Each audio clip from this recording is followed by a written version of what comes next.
첫 소식입니다. 한덕수 국무총리는 김건희 여사 특검 법안에 대해서 위헌성으로 인해 제2요구권을 행사하지 않을 수 없다고 밝혔습니다.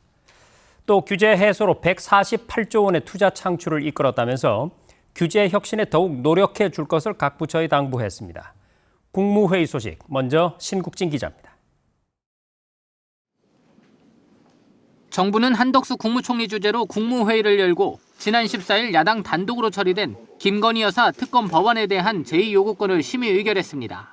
한덕수 국무총리는 특검법에 대해 기존에 폐기된 특검 법안보다 수사 대상을 일부 축소했다고는 하지만 검찰과 공수처에서 수사 중인 사건에 특별검사를 도입함으로써 특별검사 제도의 보충성과 예외성 원칙을 훼손한다는 본질에는 전혀 변화가 없다고 설명했습니다.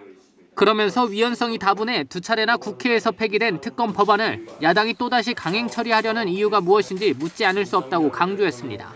한 총리는 제2요구권에 대해서도 대통령제를 취하는 우리 헌법에서 대통령이 입법부의 권한 남용을 견제할 수 있는 유일한 수단이라고 강조했습니다.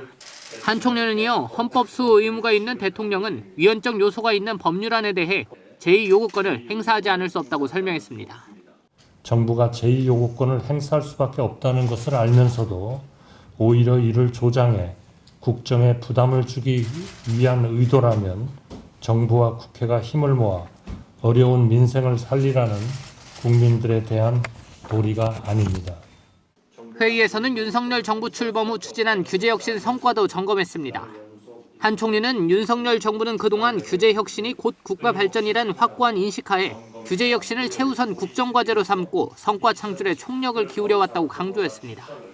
규제 혁신 전략회의 등을 중심으로 총 2,900여 건의 규제 개선을 완료했고 약 148조 원의 투자 창출 등 경제적 효과가 발생했다고 평가했습니다.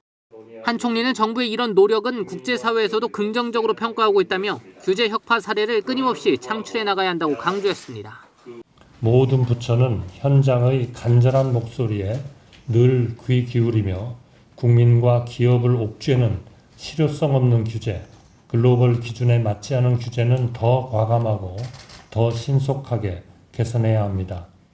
한편 본격적으로 시작된 김장철을 맞아 배추 등 대부분의 김장재료 가격이 평년 수준으로 안정화됐다며 관계부처는 동절기 서민물가 안정에 모든 역량을 집중해달라고 당부했습니다. KTV 신국진입니다.